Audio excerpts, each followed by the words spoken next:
All right, so skill 7 is another big one for us. So optimization problems, really, really big topic in calculus and sort of covers a lot of different scenarios. We're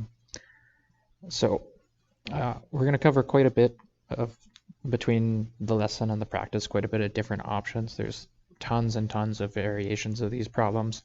I'm going to have some optimization on the skill or the cycle 2 test, and I'll put some other optimization on the cycle 3 test to give you a chance to show some improvement if the cycle 2 test doesn't go as well for you. So to start with this, what is an optimization problem? So optimization just means, that's embiggened.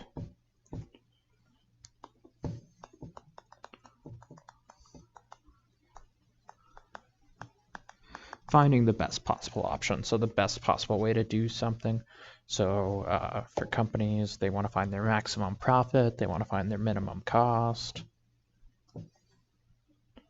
that sort of thing. So for us, it's going to work out to a version of finding max and mins, but now kind of in a word problem context. So to give you, it's because these problems are so wide and so varied, I'm going to give you a really easy problem to start out with and use that to introduce some of the language that we're going to use. So it's a problem that you've been doing since grade 9 or even in elementary school where you're trying to find the best rectangle. What's going to maximize the area if you have a certain perimeter, if you have a certain amount of fence. So what we look for is, what is it asking us to do? So it's trying to find our max area. So the thing that you're trying to find, the max or the min of, is often called your objective function. And in our case, our objective function is length times width. So we're going to have a rectangle with a length and a width. That's the thing we're trying to find the max of. So in calculus terms, that's the thing that we're going to want to find the derivative of and see where that derivative is 0 or see where that derivative doesn't exist. Now, often we'll have 2 or more variables. So area equals length times width. We don't know how to do the derivative if there's 2 variables. So we have to turn this 2 variable function into a 1 variable function. And often what you have to look for in the problem is what's called the constraint. And in our case, that's the 40 meters of fence. So the constraint is whatever's keeping you from making an infinitely large area. So we can't make our rectangular pen is infinitely large because we only have 40 meters of fence. So that's the one thing that's sort of limiting us. So that's a perimeter. So 2 lengths plus 2 widths has to be 40. We can solve it either way. Let's say length equals 40 minus 2w over 2, or 20 minus w if you divide both things by 2. So now we have something that we can substitute in for the length.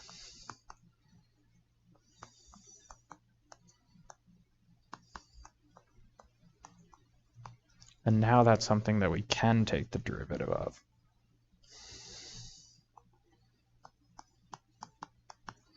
So the derivative of that is going to be 20 minus 2w, which exists everywhere. We just have to worry about where that's 0, which is when w is 10. So we've got that as a potential max or a potential minimum. So we have to decide which is which. So one way to do that would be to do a factor table and show that this is in fact a local maximum on this function. And since it's the only maximum, like it's a parabola. So we're going to see that it's going to look like that, and it would be the absolute max. So that's one way to do it. The other way, and the way that it's usually a bit more convincing to me, is if you can think about endpoints. Because if we have an interval that we're working on, we know for sure when we plug in our critical values, the biggest is the max and the smallest is the min. So I would think about if w is my variable, like 0 would be the smallest width you could ever have, And in this problem, because we have like 2 W's, the other end would be 20, right? Because if I use 20 meters of fence here and 20 there, then there's none left for the length. So that's what makes the other dimension 0. So I could call that my endpoints of the problem. And then A at 0, when the width is 0, when you plug in W equals 0, you get 0. A at 20, when you plug in 20, the first bracket here is 0, so that's 0. And then A at 10 is likely going to be our max then, if the other two, and you get 20 minus 10 times 10, you get 10 by 10. Oh, look at the square. The area is 100, that's your max area. So, and yeah, then we'd go back, find that the length is also 10, and we can say, yeah, the 10 by 10 square is the max.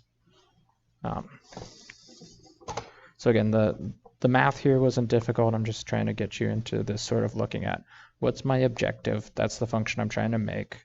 Got to get it as represented with one variable. Often we're looking for a constraint, and the constraint is whatever's preventing you, whatever your limitation in the problem is.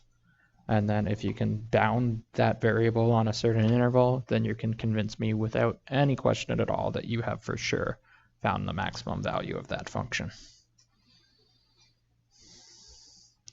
So similar but different problem to start out. So see if you can set this one up. You can pause and then come back to the video. So look for what are you trying to maximize and what's your constraint and all that stuff.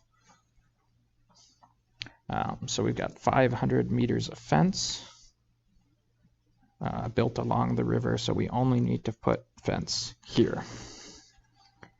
And again, we kind of have a width and a length.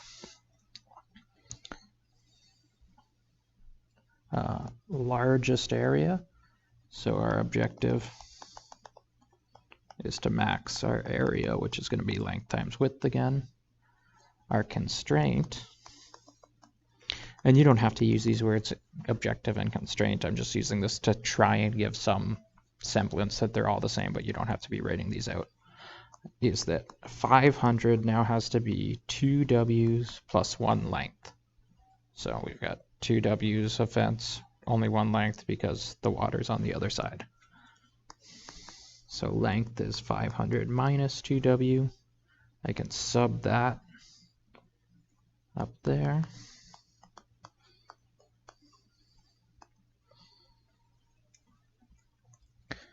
If I think about my endpoints, 0 would be the minimum width, and if we've got 500 meters of fence, this time we can go up to 250 because there's only 1 length, so we can basically lay 250 out this way and 250 out that way, and that would leave us with no length at all. So those are going to be your 2 endpoints. When we plug in later, we're going to see that both of those make 0 for the area, so they're not going to be the max. So there's my function expanded. There's that, always going to be, there's our derivative. So it's always going to exist. So move the 500 over, divide by 4, and get 125. So area at 0 is 0. Checking my endpoints, area at 250. You can check is going to be 0 because that bracket again would be 0. And area at 125, this one's going to be our max. It's going to be bigger than 0. So 500 minus 2 times 125, so minus 250 times 125. If you work out those 2 separate brackets, because those are the length and the width, those are the dimensions of our biggest rectangle, so it's going to be 250, 150, and 150 using our 500 meters, sorry, 125, not 150. That's how you use the 500 meters of fence here, and you get your max area, which is 31,250 square meters. So we could write up a concluding sentence saying use these dimensions, and that'll be your max area.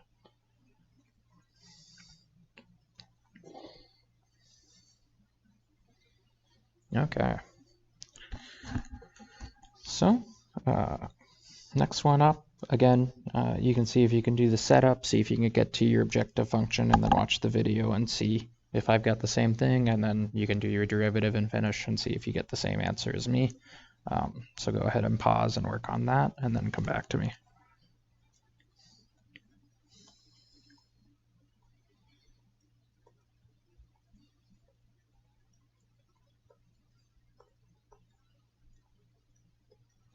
And that's the most wonderful box you've ever seen there. So we've got a square base, so I'm going to call that B by B, and there's a height on the box.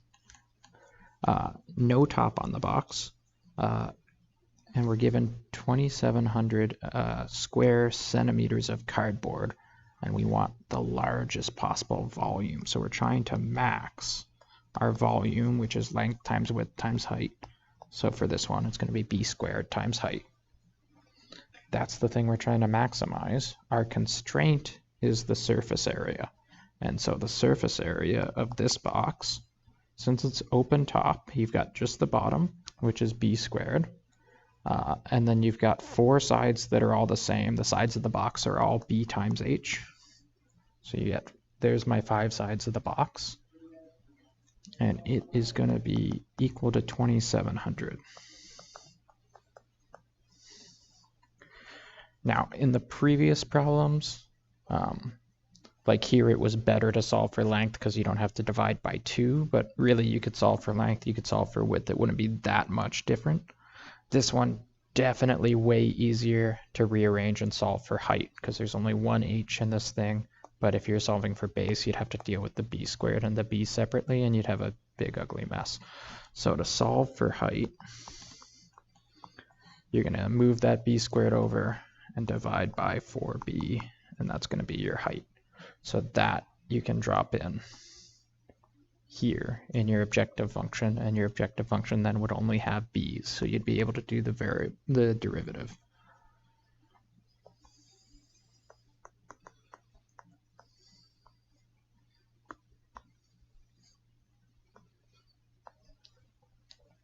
So we have that. Since this B squared is kind of factored out of the top, you can actually cancel that B with one of those B's. And then I would kind of split it into 2 fractions. So 2,700 over 4 times B when you multiply that in, and then minus 1 over 4. So 1 over 4 times B cubed is your volume. And 2,700 divided by 4 is 675. So you can change that to that.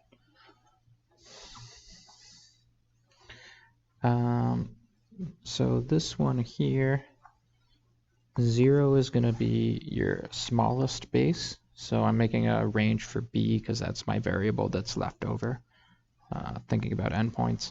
And the biggest you could possibly make the base is if you use all the cardboard on the bottom and have none left over for the sides, which would mean that the base is the square root of 2,700. So from here, now that I know my endpoints, I can take my derivative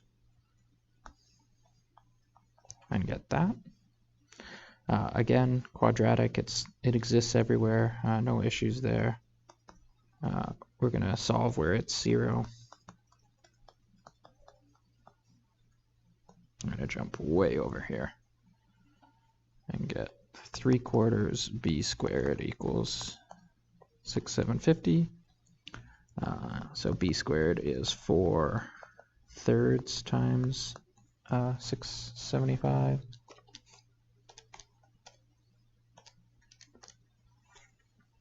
So B squared is 900 when you multiply that all out.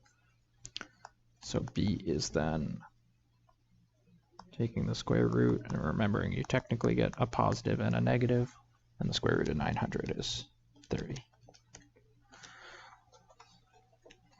So with that in mind, obviously you're going to throw out the negative 30 because you can't have a negative base. We're going to check the volume when the base is 0. Oh look, that's 0. The volume when the base is root 2,700. Well, when the base is root 2,700, your height in this bracket here is going to work out to 0. So that's going to give you a volume of 0. and then our volume when the base is 30. So we're going to get, so it's B times 2700 minus B squared over 4. Well, B is 30. Yep, so there's that. So 2700 minus 900 is that, divided by 4.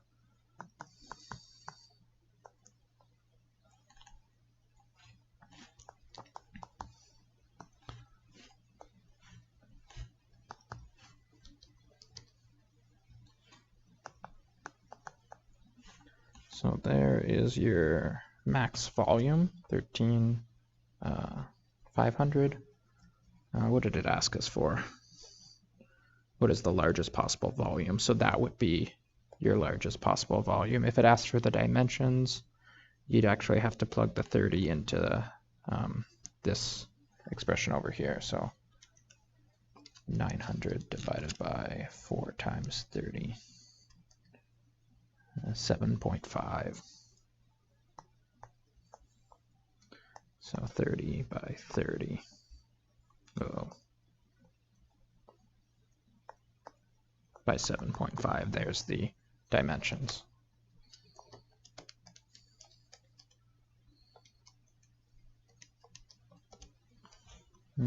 Something's off there. What's off there?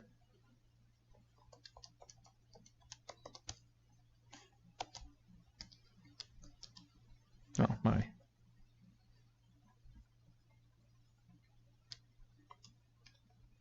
I think I punched that height in wrong.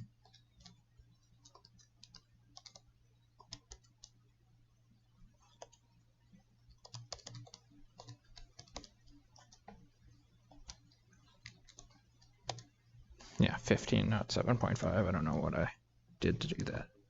Didn't feel right to me anyway. So there's your dimensions that maximize the volume. Sorry about that miscalculation and the wasted few minutes in the video. Okay.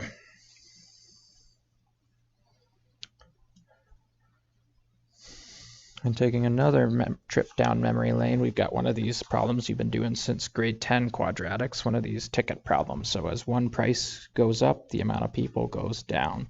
So typically a train carries 1,400 people per day and the prices are $8.15. Market research shows that for every 20-cent increase in price, 25 less people will ride. And then it says the train will carry a max of that many people per day. So what ticket price will maximize the revenue? So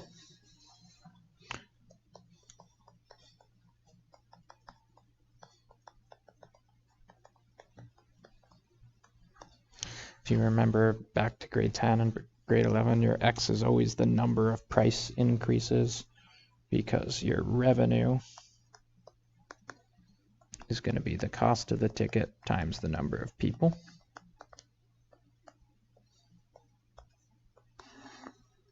And if that's your X, then you can keep track of both things nicely. So typically it costs $8.15, and every time they increase the price, they increase it by 20. So every price increase increases it by 20. Typically 1,400 people ride, but every time they increase the price, they lose 25 people. So you have your sort of typical amounts at the start of the brackets. You have one bracket that's a plus, one bracket that's a minus, because one thing's going up and one thing's going down, and then however much it changes each time times X. So there's our revenue function in terms of the number of price increases. For endpoints here, so basically, if the max of 1,900 people ride,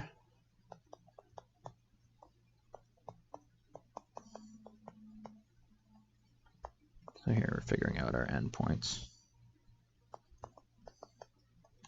No idea what's going on there. Figuring out our endpoints. So we're going to solve for what value of X fills up the train. So negative 25X equals 500. So X equals negative 20. So if they decrease the price 20 times, that would max out the train. And I guess for the other endpoint, we could go with how many times can they increase the price until nobody's riding the train. So that'll be 1,400 divided by 25. So that'll be x is 56. So there's our interval that we're working on. Could do product rule here, but I think it's probably going to be faster to expand it out.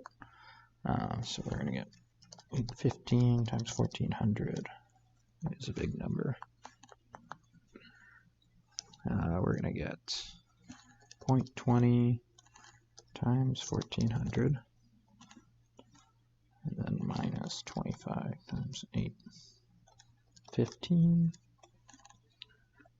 So we get plus 76.25x from the two cross terms, and then our x squared term is 0.20 times 25, so negative 5x squared when you expand that all out.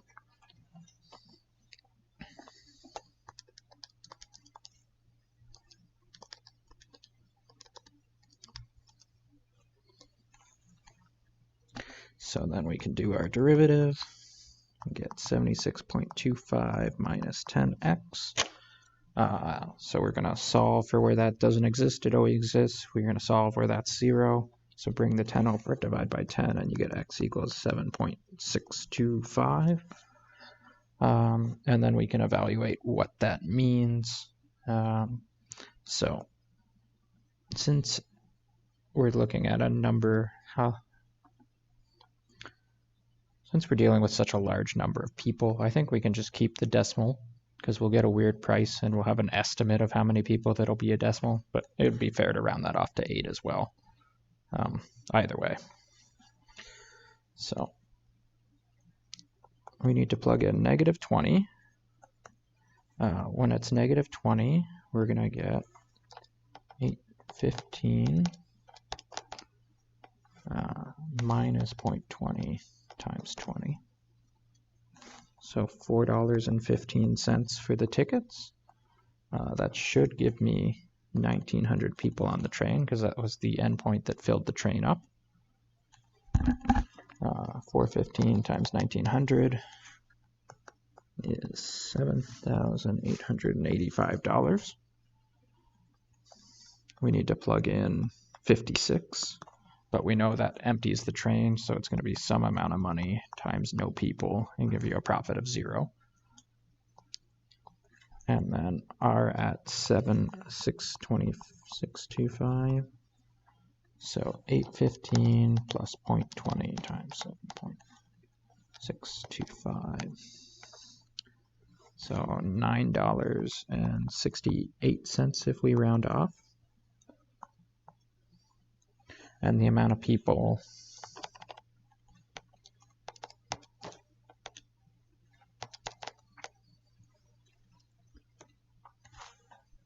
it's like 1,209.4, so around 1,200 people would be riding at that price is what we tell the company that's asking us to do these calculations, and they should get around $11,706.75, and that is the biggest one. So there's your maximum revenue.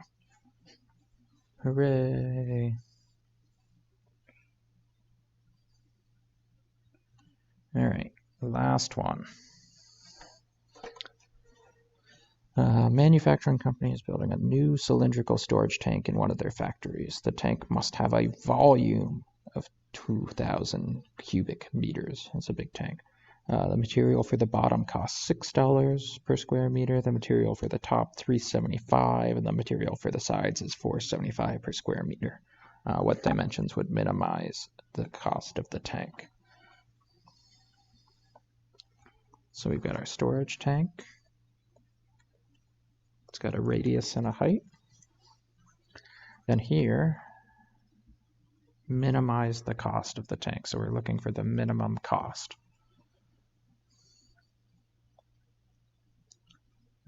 So cost is our objective function. And the cost is $6 for the bottom, and the bottom's a circle. So $6 for every square meter on the bottom, and the bottom's the circle, so 6 pi r squared, plus the top is cheaper, 375 times the circle. And then if you remember back to grade 9, the sides of a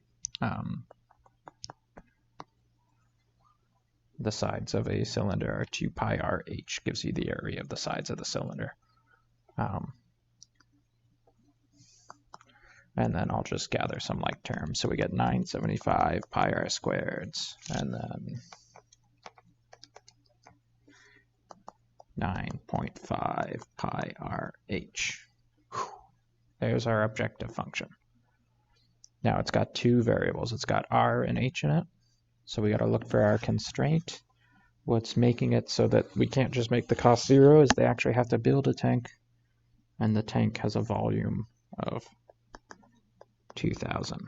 So 2,000 has to be pi r squared h is the volume of a cylinder. Again, much easier to solve this for h because then we won't have to deal with the square root. So h is going to be 2,000 over pi r squared.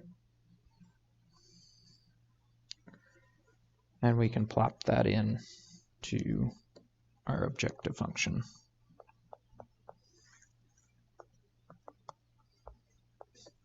Like so. And we get 975 pi r squared. So this r is going to cancel one of those. Actually, the pi's go away, which is nice. So 950 times 2,000. I don't know why I'm punching that in. That's 19,000. And there's an r on the bottom. And thinking about taking the derivative, let's actually write that as an r to the minus 1. So we have that. So in terms of endpoints, we can say that the lowest the radius can go is 0. This one you actually can't make the radius 0 because that would make the height infinitely tall. So we can't actually plug 0 into this formula because you get the vertical asymptote. But if you're making this thing kind of, the sides then become huge because even though the radius is small, you've got an infinite amount of material going through the thing. So we can say, like just thinking that out, that's not going to give us a very low cost. It's going to give us a very big cost. And the biggest we can make it, there is no biggest because we could keep going forever and ever and ever. But again, if the radius is huge, then the height is very small. But the radius being huge, then this cost is going to get out of control with the pi r squared at the front there. So we kind of know the endpoints aren't going to work, or we could do a factor table for this one when we're done. Either way. But we can kind of hand wave and say, yeah, the endpoints here are going to be really bad. They're going to be really expensive. So our derivative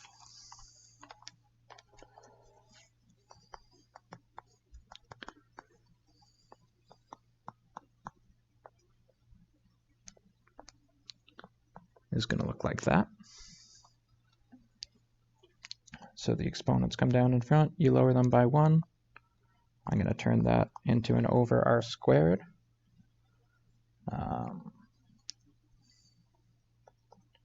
Again, we're going to solve, so the derivative doesn't exist at 0, but 0 is a vertical asymptote in our cost, so our cost is going to infinity, so we know that's not going to give us our minimum. So we're just solving for where this thing's 0. I'm going to do that by making a common denominator. So I need to multiply top and bottom by r squared. So we're going to get that minus 19,000 over r squared. Again, where we're solving where this is 0, we can kind of multiply the r squared up, or we know that we're just going to worry about where the top is 0. So we're going to get 19,000 equals 1.95 pi r cubed. So r cubed is going to be this. No, that's 19.5, not 1.95.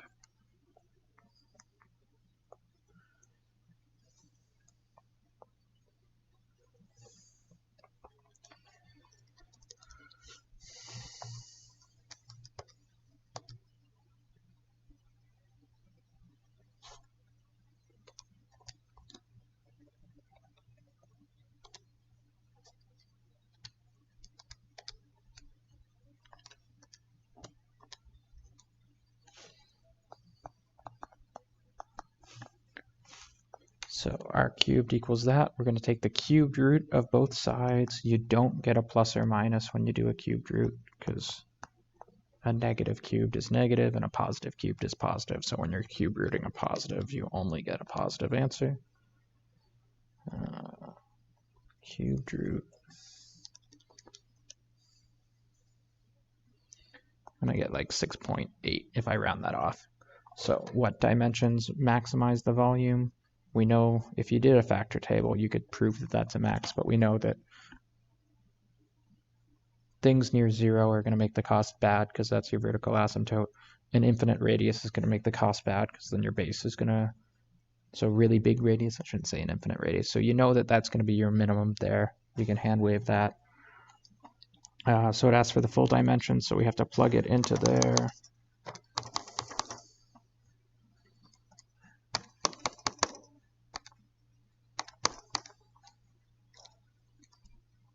And I get my height when I plug in the radius to be 13.8, give or take, so you can make a concluding statement with that. Radius 6.8, height 13.8. So those are a few different types of examples. Overall, you're looking for what's the thing you're trying to maximize, and you're building that function, or minimize, I should say, in some cases. So here it was a cost function we had to build. Here it was a revenue function we had to build.